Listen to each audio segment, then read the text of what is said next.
భర్త తాగొచ్చి మా ఆవిడతో ఆఫీస్లో నాటకం ఉంది, తాగుబోతు పాత్ర రిహార్సల్స్ అన్నాను. భార్య వెంటనే చితకబాది పీక మీద కాలు పెట్టి శక్తివేషం ఎలా ఉందండి అంది.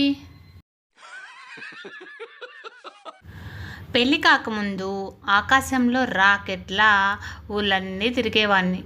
పెళ్ళయ్యాక బాత్రూంలో బకెట్లా ఒకే దగ్గర ఉండిపోవాల్సి వస్తుంది. అత్త మామగారి కద్దరు చొక్కా సోడా వేసి ఉడకబెట్టమన్నా ఉడకబెట్టావా? కోడలు కుక్కర్లో పెట్టా, ఇంకా కూత రాలేదు అత్తయ్యా. ఒక బ్యాచిలర్ పెళ్ళైన వ్యక్తిని ఇలా అడిగాడు. పెళ్ళైన వ్యక్తి పెళ్లి చేసుకుంటే బట్టలు ఉతకాలి, వంట చేయాలి, మనం జీతం రాగానే భార్యని షాపింగ్కి సినిమాకి తిప్పాలి, ఒంటరిగా బయటికి వెళ్తే టైంకి ఇంటికి వచ్చేయాలి.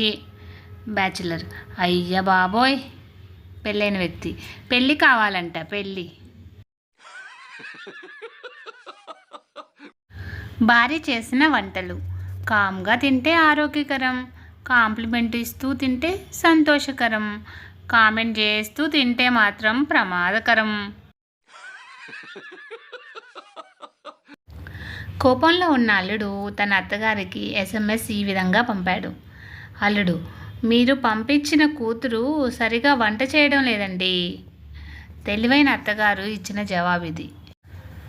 వస్తువు అమ్మబడింది, గ్యారంటీ ముగిసింది, తయారీదారులకు ఎలాంటి బాధ్యత లేదు.